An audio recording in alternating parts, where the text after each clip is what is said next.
Halo teman-teman, kita akan melanjutkan pembahasan soal pemantapan asesmen daerah Kabupaten Sleman tingkat SMP atau MTS. Bagian sebelumnya bisa ditonton di video pertama. Di video kali ini kita akan mulai mengerjakan dari nomor 11. Nomor 11. Perhatikan data fenomena alam berikut. Fenomena yang terjadi karena rotasi dan revolusi bumi ditunjukkan oleh nomor berapa? Ciri-cirinya begini, rotasi bumi itu terjadinya dalam kurun waktu 24 jam. Sedangkan revolusi bumi butuh waktu 1 tahun. Jadi fenomena-fenomena yang terjadi dalam sehari semalam itu karena rotasi bumi. Sedangkan fenomena-fenomena yang membutuhkan perbedaan beberapa saat, misalkan 1 bulan, 2 bulan, berarti menunjukkan akibat dari revolusi bumi. Kita cek nomor 1. Terjadinya perbedaan waktu. Ini merupakan dampak dari rotasi. Karena dalam 1 hari waktu di Jakarta misalkan akan berbeda dengan waktu di Bali. Berbeda dengan waktu di Papua. Berbeda juga dengan waktu di Saudi Arabia misalkan. Berarti ini adalah dampak dari rotasi. Oke, C salah, D salah, begitu ya yang mengandung 1. Nah, kemudian nomor 2, terjadinya pergantian siang dan malam. Siang dan malam juga terjadi sehari-hari ya, berarti ini juga dampak rotasi. Ini diakibatkan oleh perputaran bumi pada porosnya. Sehingga jawabannya yang paling tepat adalah A. Nomor 3 dan nomor 4 merupakan dampak dari revolusi. Soal nomor 12. 2 orang saling membantu mendorong mobil sejauh 2 meter. Diketahui perpindahannya adalah 2 meter seperti terlihat pada gambar. Usaha yang dilakukan kedua orang tersebut adalah sebesar berapa? Usaha W sama dengan jumlah gaya dikalikan dengan perpindahannya. Jumlah gaya yang sejajar dengan geraknya, begitu ya. Kedua orang ini mendorong mobil ke depan semua. Berarti ini positif, ini juga positif. Maka jumlah gayanya adalah 900 Newton. Didapat dari 500 plus 400 kali berpindahnya 2 meter. Berarti usahanya adalah 1800 Joule. Jawabannya adalah yang A.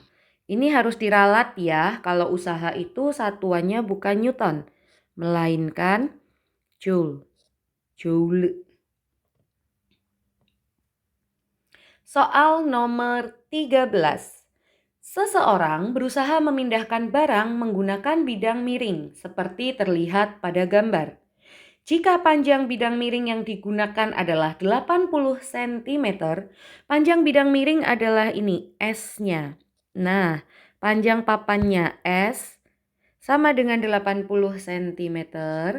Kemudian tingginya 40 cm, ini H-nya. Nah, ini H ya, 40 cm. Maka besar kuasa yang dibutuhkan adalah berapa? Kuasa adalah F-nya, gaya dorongnya berapa? Pada bidang miring, kalau saya biasanya ngajarnya gini, lurus kali lurus sama dengan miring kali miring. Siapa yang lurus? W dan H. W, H, lurus dan lurus. Yang miring adalah F, S. Jadi kita bisa tuliskan WH FS. W kali H sama dengan F kali S. Nah, gaya berat sendiri bisa kita cari dari massa kali gravitasinya. Jadi yang dimaksud dengan W di sini adalah 40 kali gravitasi dulu. Nah, kemudian hanya adalah 40 cm, boleh diubah menjadi meter, boleh juga tidak ya. Karena ruas kiri ada sentimeternya, ruas kanan ada sentimeternya. Jadi tidak masalah satuannya tidak diubah. Boleh kita tulis saja di sini 40 cm, tidak apa-apa. Sama dengan F yang mau kita cari dan S-nya adalah 80 cm. Kalau kita coret berarti bisa kita sederhanakan. Maka F-nya adalah, ini 2-nya bisa dicoret lagi ya, 20. Besarnya F sama dengan 200 Newton. Jawabannya adalah yang B.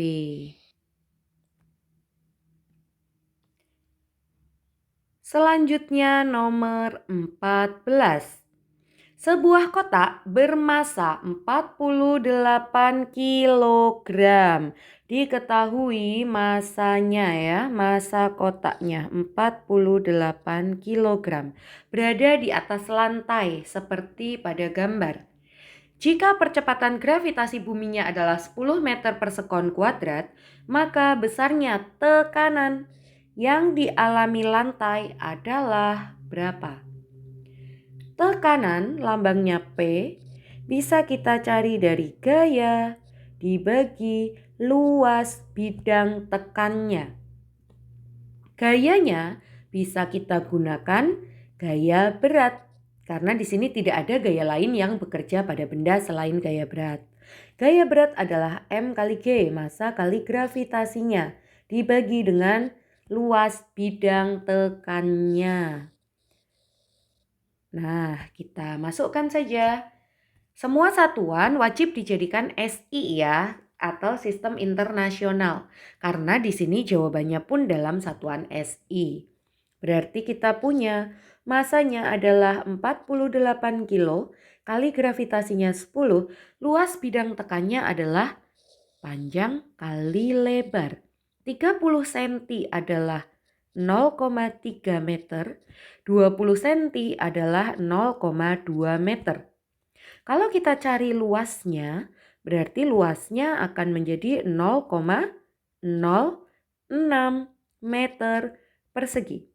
Berarti di sini dibagi 0,06 sama dengan, nah cara menghitungnya bebas ya teman-teman. Kalau saya biasanya yang desimal kita jadikan pecahan biasa dulu.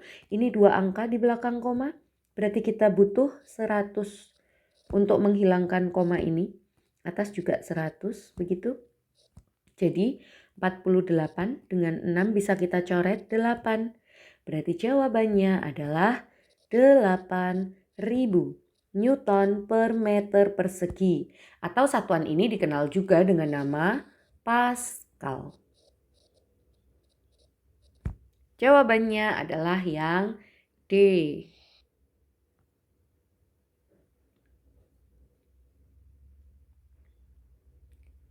Berikutnya kita lanjutkan ke nomor 15. Seorang guru menggambarkan gelombang tali sebagai berikut. Gelombang tali merupakan salah satu bentuk gelombang transversal ya. Gelombang transversal ini ciri-cirinya terdiri dari bukit dan lembah. Dimana kalau ngomongin gelombang berarti teman-teman harus tahu satu gelombang itu seberapa. Itu patokan utamanya. Satu gelombang pada gelombang transversal itu terdiri dari satu bukit ditambah satu lembah. Ya, harus satu bukit dan satu lembah. Itu namanya satu gelombang. Berarti segini sampai sini ini satu gelombang. Oke, kita cek besarnya periode, amplitudo, dan panjang gelombangnya adalah, kita bahas satu persatu dari panjang gelombang. Panjang gelombang atau yang dimaksud atau disimbolkan dengan lambda adalah jarak yang ditempuh oleh satu gelombang. Wajib satu gelombang. Tidak boleh kurang, tidak boleh lebih. Nah, kita harus melihat informasi tentang jarak. Di sini yang ada jaraknya adalah 15 cm. 15 cm ini sudah satu gelombang belum? Ternyata belum, dia baru satu bukit alias baru setengah gelombang. Berarti satu gelombangnya berapa? Satu gelombangnya sampai di sini. Nah, jarak dari pertama sampai ke sini, ini baru namanya lambda. Berarti lambdanya adalah 15 kali 2, 30 cm. Berarti yang A tidak mungkin, B, C, D masih mungkin. Begitu ya. Lambdanya di sini adalah 2 kali 15 cm. Jadi 30 cm. Kemudian amplitudo. Amplitudo adalah simpangan maksimum atau simpangan terjauh. Simpangan itu apa? Kita bisa melihat di sumbu Y-nya. Ini simpangan. Artinya penyimpangan gelombang ini terhadap titik seimbangnya. Ini namanya simpangan. Simpangan maksimum berarti tinggi puncaknya. Ini yang paling jauh. Ini namanya amplitudo. A. Jadi kita punya amplitudonya 50 cm. 100 salah, 15 salah, berarti jawabannya sudah pasti adalah B. Nah, tapi tidak ada salahnya kita bahas periode juga ya. Periode lambangnya T besar adalah waktu untuk menempuh satu gelombang. Jadi periode itu berpasangan dengan lambda, sama-sama satu gelombang. Tidak boleh kurang, tidak boleh lebih. Di sini informasi tentang waktu kita bisa dapatkan 1,2 sekon. Ini bukan waktu satu gelombang. Satu gelombangnya hanya sampai di sini saja, di sini periodenya. Nah, berarti kalau kita bagi-bagi 1,2, waktunya di sini 0,4 sekon, 0,8 sekon, baru 1,2 sekon, maka periodenya adalah 0,8 sekon.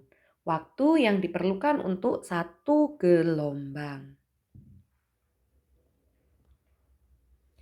Kita lanjutkan ke nomor 16. Seseorang anak berteriak di atas sebuah bukit. 5 detik kemudian terdengar bunyi pantul. Awas, di sini ada informasi 5 detik. Berarti itu adalah T pantulnya.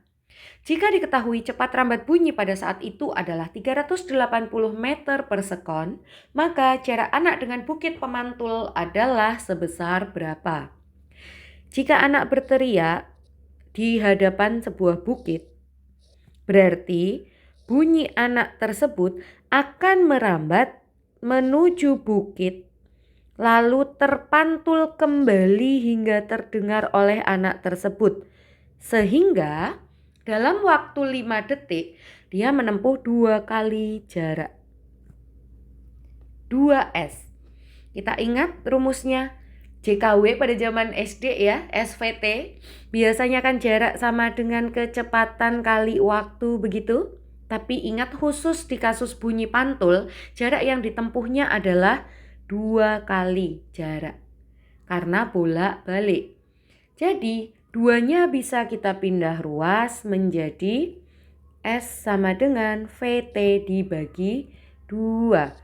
Ini khusus kasus-kasus bunyi pantul.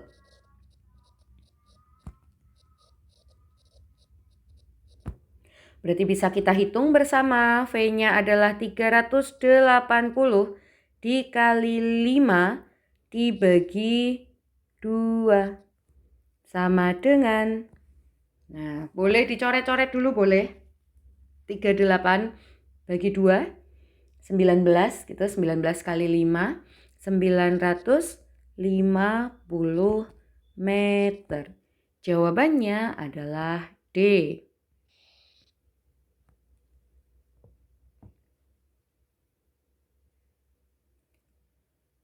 Nomor 17. Perhatikan kutipan teks informasi berikut. Cara mudah membaca resep kacamata. Nah, teman-teman yang pernah ke optik ya, mungkin pernah mendapatkan resep yang sama. Di sini ada OD, OS, SPH, CYL, dan teman-temannya. Kita lihat resep kacamata dari optik Melambai atas nama Mr. Hamzah Hanif. Jika seorang pasien memperoleh resep tersebut, resepnya Pak Hamzah tadi ya, maka gangguan dan jenis lensa yang dipergunakan adalah berapa? Kita lihat di mata OD-nya. OD adalah tadi oculus dextra atau mata kanan. Mata kanannya Pak Hanif ini -2. Mata kanan -2. Sedangkan OS, oculus sinistra atau mata kirinya -2,15. Berarti matanya Pak Hanif kenapa? Kalau minus ini menunjukkan jenis lensa yang diperoleh adalah lensa cekung. Lensa cekung digunakan untuk menolong, ini lensa cekung dulu ya, ini lensa cembung salah. Lensa cekung ini digunakan untuk menolong pasien-pasien yang mengalami gangguan rabun jauh atau miopi. Berarti ketika melihat jauh itu rabun. Nah, bisa kita lihat di sini ya, di sini rabun atau buram gitu.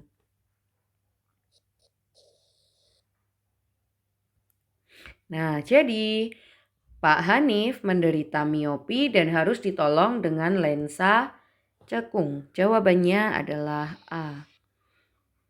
Kalau hipermetropi itu harus ditolong dengan lensa cembung alias lensa positif. Kita lanjutkan ke nomor 18. Sebuah lensa cekung memiliki titik fokus 12 cm.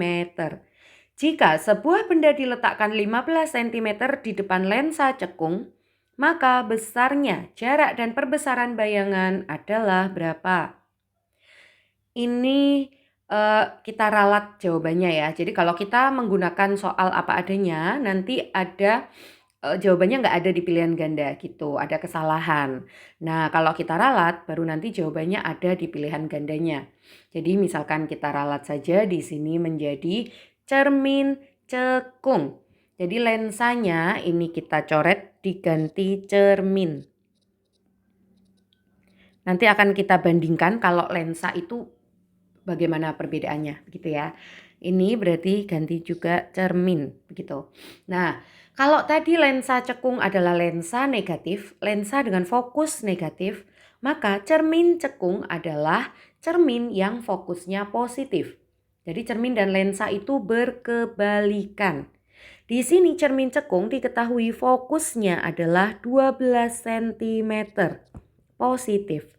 Jika sebuah benda diletakkan 15 cm di depan cermin cekung, berarti jarak bendanya atau SO adalah 15 cm. Berapakah jarak dan perbesaran bayangannya? Nah, jarak bayangan adalah SI dan perbesaran bayangan adalah M.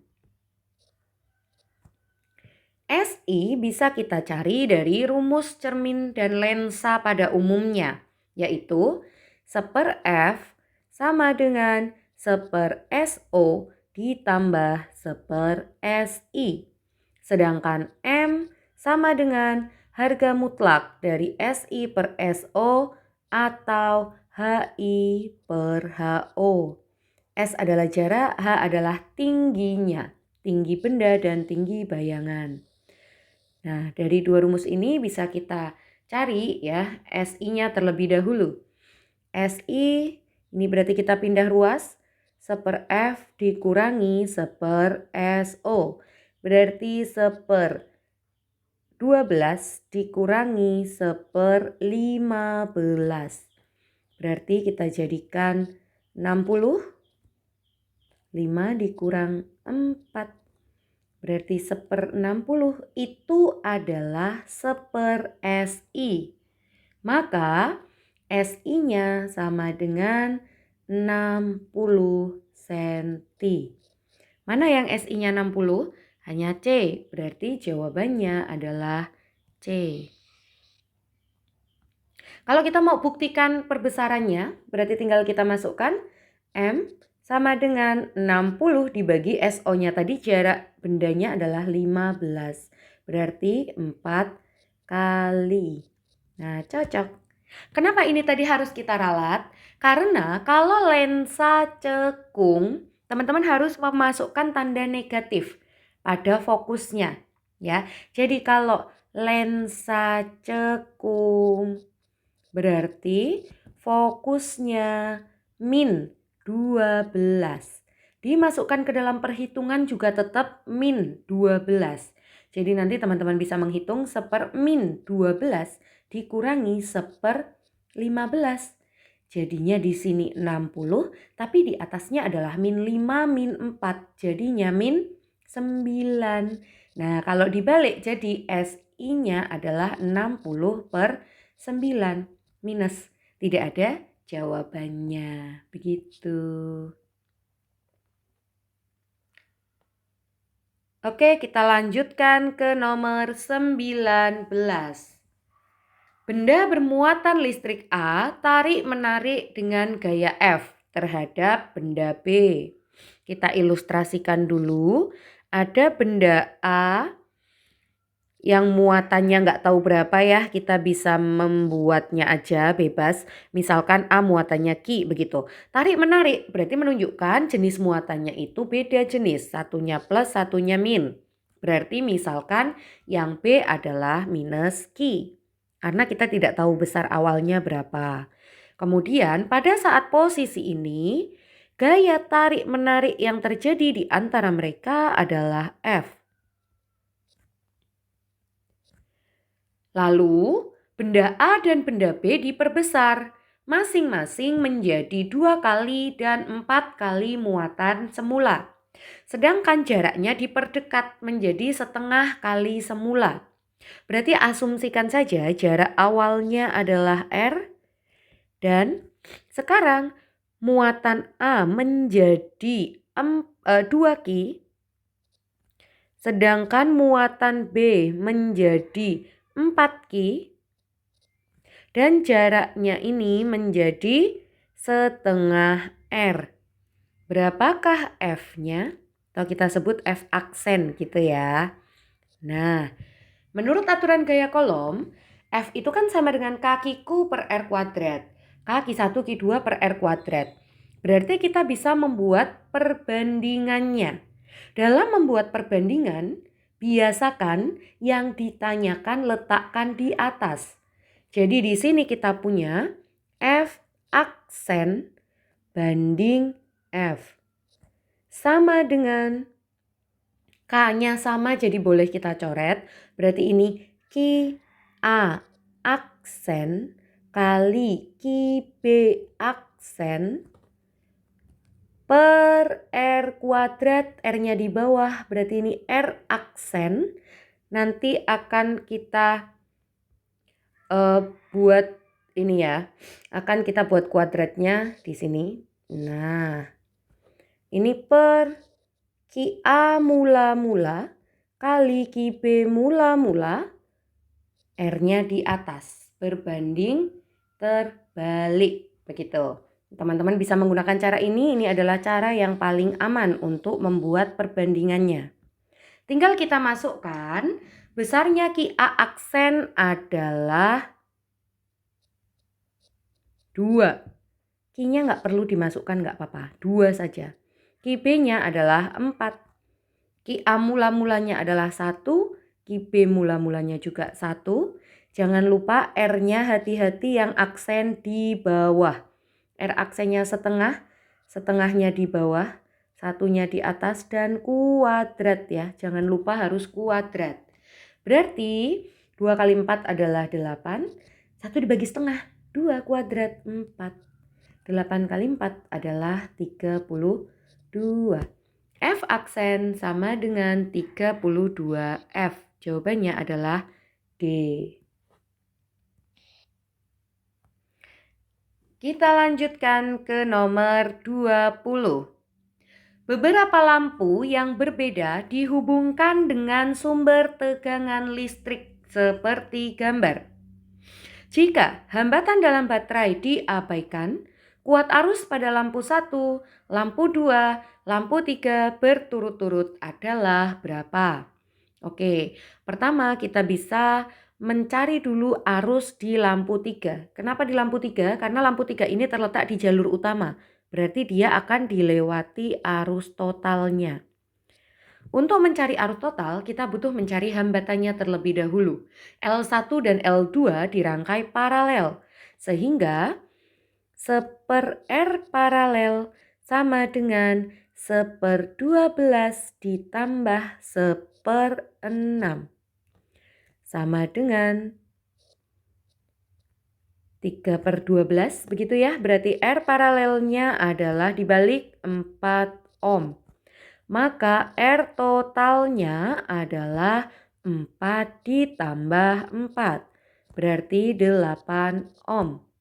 Maka I totalnya adalah V per R total. Yaitu 12 dibagi 8. Berarti sama dengan 3/2 ya, 1,5 ampere. I total melewati L3. Berarti L3 arusnya adalah 1,5 ampere. Opsinya tinggal antara A atau C. Kemudian bagaimana cara mencari arus di percabangan?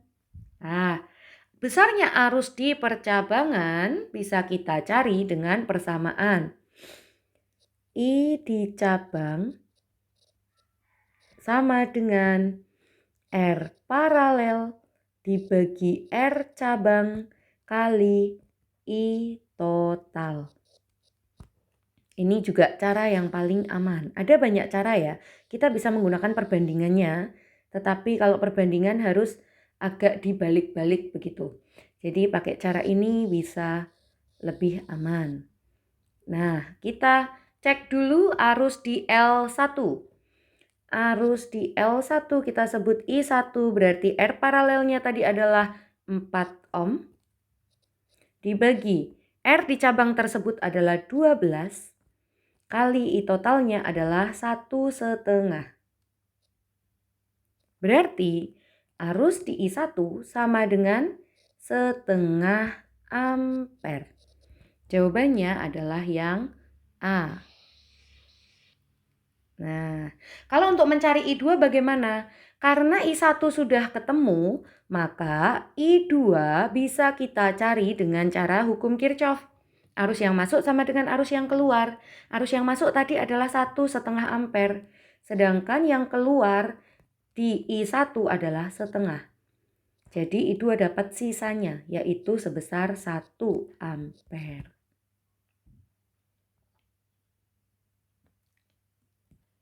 Kita lanjutkan ke nomor 21. Rumah Taufan Fernanda menggunakan listrik prabayar dengan sistem pulsa.